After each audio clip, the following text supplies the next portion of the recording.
اقسم بالله ما هتصدقوا القصه دي، ولولا اني شفت ده بعيني صوت وصوره والله ما كنت مصدقها. الشخص الجميل ده اسمه الحاج عامر من ليبيا، كان عاوز يطلع يحج وكانت الطياره بتاعته الساعه 12، راح على المطار زي اي حد معاه الباسبور بتاعه، وكان واقف على الشباك في الطابور زي اي حد واقف عشان يبص على الباسبور بتاعه. فالراجل المسؤول قال له لا ثواني كده، في دواعي امنيه عند حضرتك، وطمنه وقال له لا عادي مفيش مشكله، الموضوع مش هياخد وقت ولا حاجه، بس خليك بس في جنب شويه. يشاء السميع العليم ان ميعاد الطياره تيجي والمشكله لسه ما اتحلتش. فالطيار انا هقفل الطياره واطلع وصمم يا عم استنى ده في واحد لسه قاعد اهو، لسه هنبص على الباسبور بتاعه هيطلع كلها دقايق. قال له لا خلاص الميعاد جه وانا مرتبط بميعاد معين ولازم اوصل في الميعاد المحدد. اتحايلوا عليه يهديك يرضيك يا عم الحاج، ما فيش فايده، انا لازم اطلع دلوقتي عشان في ميعاد للوصول هناك. الراجل مدير الامن قال له يا حاج عامر معلش بقى مش مكتوبه لك المره دي، خيرها في غيرها. فالحاج عامر وهو مبتسم كده وقال له ازاي انا عاقد النيه كده كده انا طالع ان شاء الله. يشاء السميع العليم ان الطياره يحصل فيها عطل ولازم ترجع تاني المطار،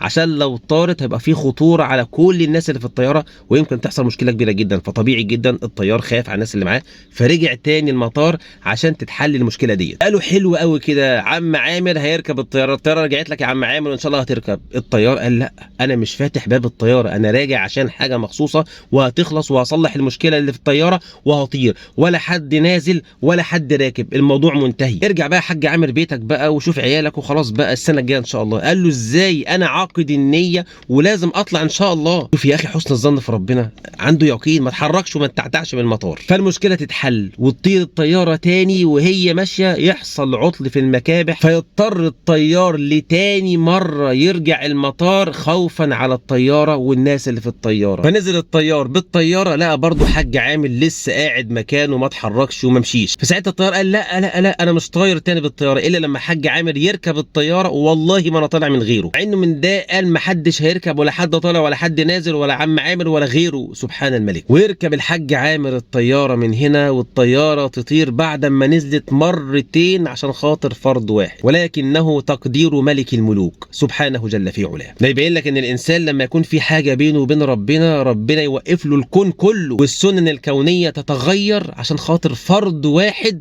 بس. وده يبين لك مدى قدرة رب العالمين، لو أراد للشيء أن يكون له كن فيكون. فأنا عاوزك تطمن جدا وتثق في موعود الله عز وجل وتتأكد مليون في المية إن ربنا قادر إنه يغير لك حالك لأحسن حال. وده عم عامر بعد ما لبس الإحرام ودخل السعودية بفضل الله عز وجل، حج مبرور وذنب مغفور. يا عم عامر صلح العلاقة اللي بينك وبين ربنا وصدقني والله العظيم لن يضيعك رب العالمين. كل ما يقولوا لعم عامر ارجع بيتك يقول لهم لا أنا عاقد النية ولازم هطلع إن شاء الله في الطيارة، وهو ده مصداق حديث رب العالمين أنا عند ظن عبدي بي. والله العظيم لو اجتمع كل أهل الأرض على أن ينفعوك بشيء لن ينفعوك إلا بشيء قد كتبه الله لك، ولو اجتمع كل أهل الأرض وأهل السماء على أن يضروك بشيء فلن يضروك بشيء إلا بشيء قد كتبه الله عليك. التزم انت بس باللي ربنا طلبه منك ومالكش دعوه باي نتائج، فالله يرتب لك امرك. وهي كلمه كل الله كما يريد يكن لك فوق ما تريد. يا رب الرساله دي توصل لعم عامر ويفتكرنا بدعوه حلوه كده وهو في السعوديه، واشوفك هناك ان شاء الله يا رب العالمين. اوعوا تنسوا تصلوا على سيدنا النبي عليه الصلاه والسلام.